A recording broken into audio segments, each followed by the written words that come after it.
Well, hello there. You see that boy sitting over there? That is João. João's mother works as a domestic cleaner for sick people, and his father works as a mechanic in a small auto repair shop. They are part of the lower middle class of Luanda. João studies at a reasonably decent public school, and he wants to be an IT engineer in the future. Unfortunately, his school doesn't offer all the resources, and his parents can barely afford them, which he needs to develop the proper skills for his future profession. Yet sitting across from him, we see Luis.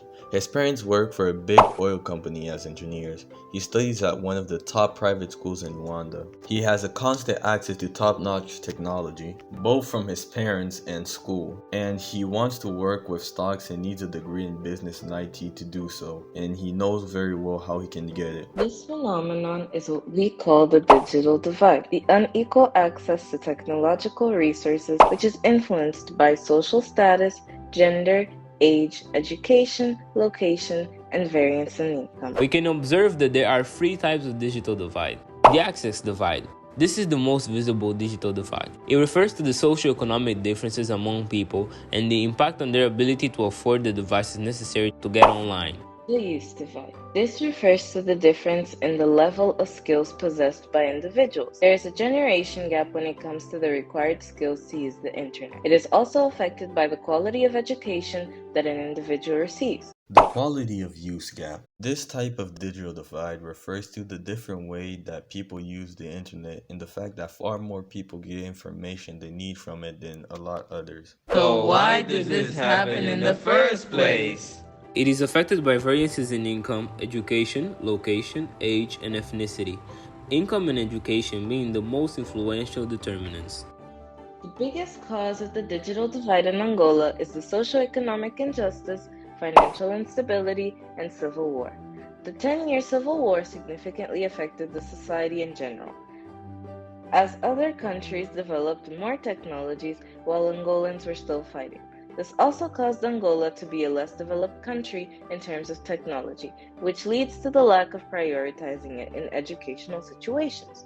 This creates a domino effect wherein the lack of interest creates a lack of resources, and this cycle inevitably repeats itself.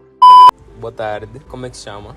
Eu me chamo de Marcelina Gaspar. Autoriza a aparição da sua... E a minha cara não, mas o restante da minha voz autoriza. Quantos filhos tem?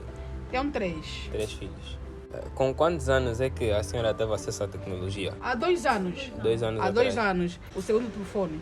O segundo telefone? Sim. Quantos anos tem? Tenho 50.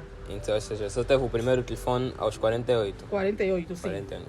Tá bem. Para que a senhora usa o telefone? Preciso investigar certas coisas lá no telefone que eu estou a precisar no momento que eu estou a trabalhar. Sou cozinheira. Então o telefone ajuda, é um meio de facilitação para a sua... Sim, senhora, sim. E a senhora acha que poderia ajudar muitas outras pessoas em vários ramos como a senhora? Sim, senhora.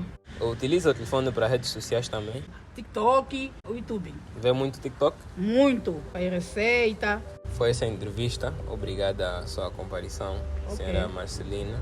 Sim, obrigada. E até uma próxima oportunidade. Tá bom, obrigada.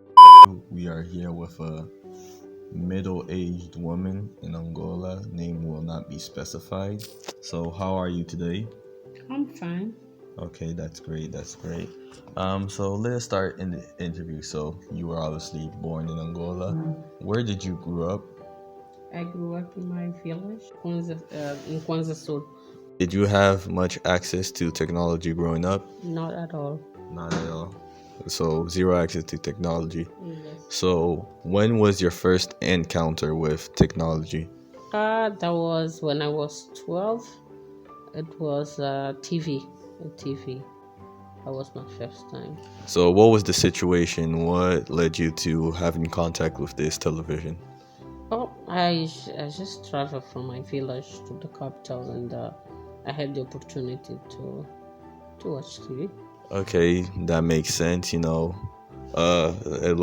focuses a little bit more on urbanization in Rwanda, so that includes technology development. So it makes sense that your first encounter with technology wouldn't be in your own province, but in the capital of your country. What about computer? When was your first experience with a computer?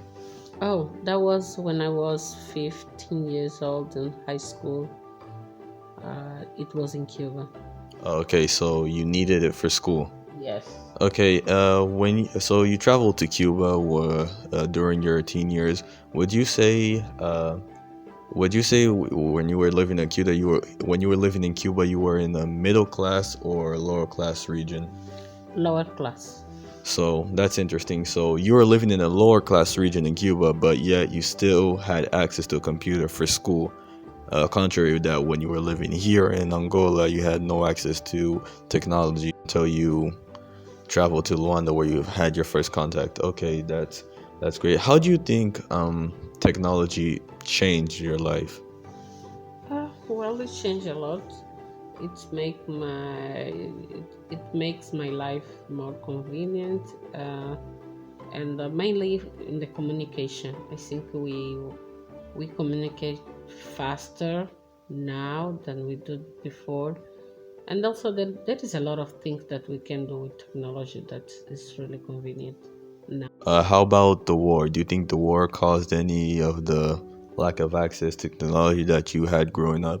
Yes, I think the war affected a lot to have access to technology.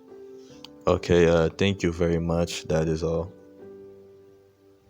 Furthermore, some ways in which the digital divide could be improved is by investing in affordable, good bandwidth internet services, as good internet in Angola is almost unattainable in most of the provinces and it is quite expensive. Educate Angolans from a young age and start implementing digital technologies in schools, facilities, hospitals, public institutions, and others. Offering quality technical support and demonstrating proper ways to use technology.